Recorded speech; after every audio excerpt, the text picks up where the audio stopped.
scanning. Just keep scanning. No. Where? There is a process and a treatment to help our soldiers and our Marines and our Navy when they have PTSD, when they have TBI, and it's called hyperbaric oxygen treatment. Admiral, are you familiar with this process? Yes, sir, I am, and the Commandant and I have talked about this in the past. If it can help, if it may help, I'm in. In the spring of 2007, Bronco Troop and its sister units in 520 Infantry and 112 Cav engaged Al-Qaeda in the bloodiest battle of Operation Iraqi Freedom. Bronco troopers killed hundreds of terrorists while liberating a city of over 50,000 people. Their heroism and professional competence were unsurpassed. However, victory was not without cost. 90% of Bronco troopers were wounded by suicide bombers, improvised explosive devices, rocket-propelled grenades, snipers, or small arms fire. Some fully recovered from their wounds, but many continued to suffer from the invisible wounds of traumatic brain injury and post-traumatic stress. There's no natural healing that continues past the 5-year mark. They say they'll see some natural healing. You've heard it called neuroplasticity, and it will occur for the first few years naturally after traumatic brain injury. But they'll tell you that after 2 or 3 years, but definitely after 5 years, there is no expectation of further healing. They do not see it. So when I retired from the Army, more than 5 years after my injury, I was told that there was no expectation that my brain would ever improve, that my symptoms would ever get better, and that my goal was to accept this new normal of who I was, that I would never get better. People approach me with this idea or that in terms of how to treat TBI or PTSD. But I will tell you, I have seen none out there that I'm more encouraged by than what I would call at this point the ad hoc results of hyperbaric treatment. There is a doctor down in New Orleans who treats people, and through some of our charitable organizations and so forth, we have sent forward those Marines suffering that we thought might be suicidal to get them into a treatment regimen because it can't hurt. It can only help. And so even in those cases, we're encouraged by some of the things that we're seeing. So we think that we're on to something here. Hey, there was dudes in the alleyway again. They're trying to go grab that RPG they dropped.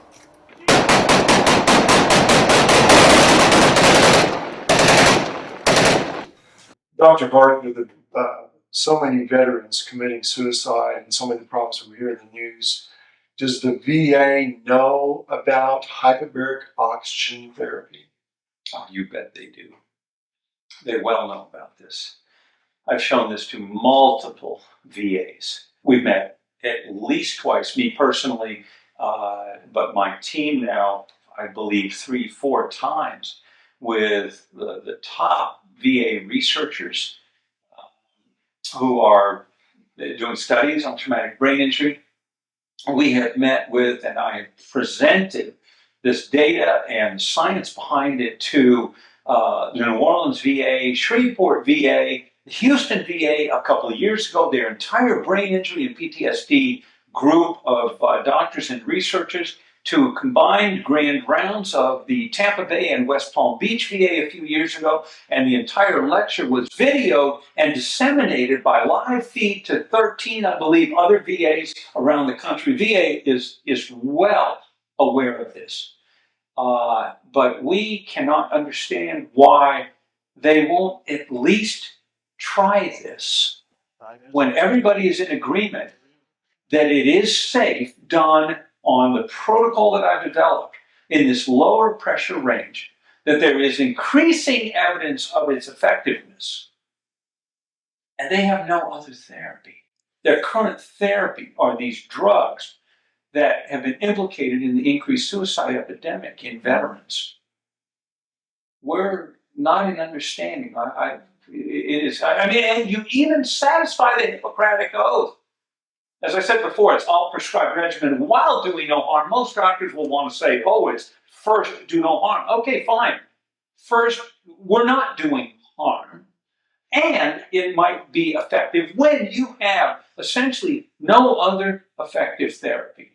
1 year ago, I lived with chronic disabling pain from post-concussive headaches, frustrating and limiting cognitive impairments, emotional instability, and an emotional numbness that left feelings like love and happiness as hazy memories of a distant past.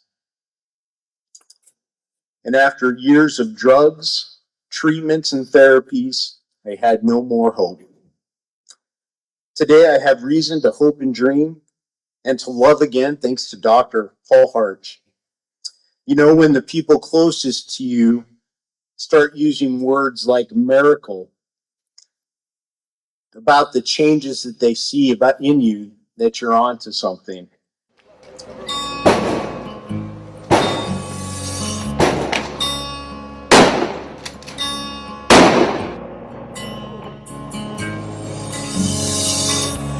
Somewhere in life I fell from grace. It's not always easy to admit when we make mistakes, but I know there's one's killing me. I pray to God, help me break this need. And I cried out, oh Lord, hear my prayer. Won't you hear my prayer? And let me know that you still care. I may be broken, but my faith isn't gone. Help me find my way back home.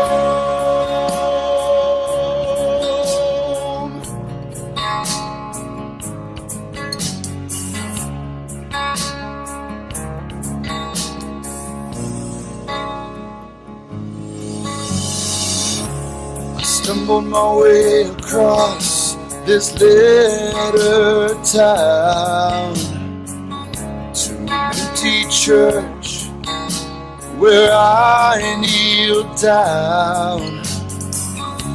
Then a light shined upon my face, and I felt the presence of His amazing grace. And I cried out, oh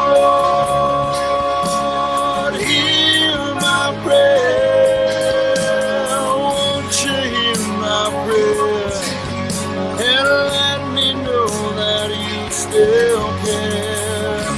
I may be broken, but my faith isn't gone. Help me find my way back home.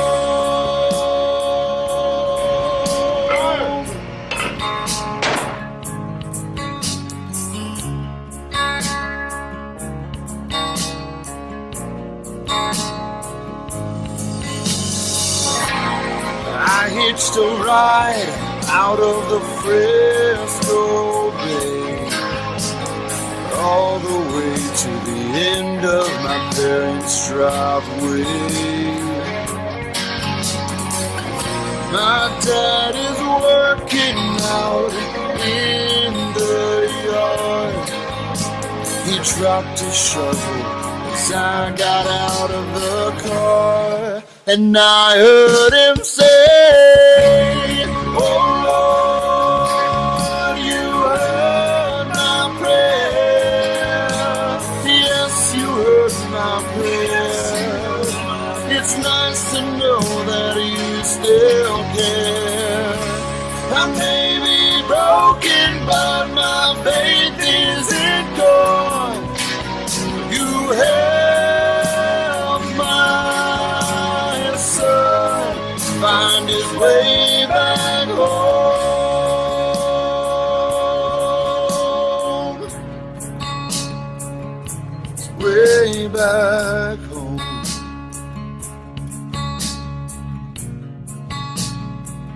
And I cried out, oh Lord, you heard my prayer. Yes, you heard my prayer.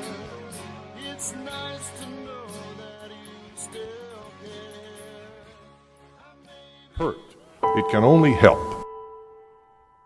And so even in those cases, we're encouraged by some of the things that we're seeing. So we think that we're on to something here. Well, I want to thank Mr. Commandant, you and the Admiral for your statements. I wanted to get that on the record because I intend to work with my colleagues on both sides of the aisle to push this treatment for those in the Army and the Marine Corps, and I would really appreciate your commitments to our men and women in uniform, and thank you for those statements. And with that, Mr. Chairman, I will yield back, and thank you again for your statement earlier.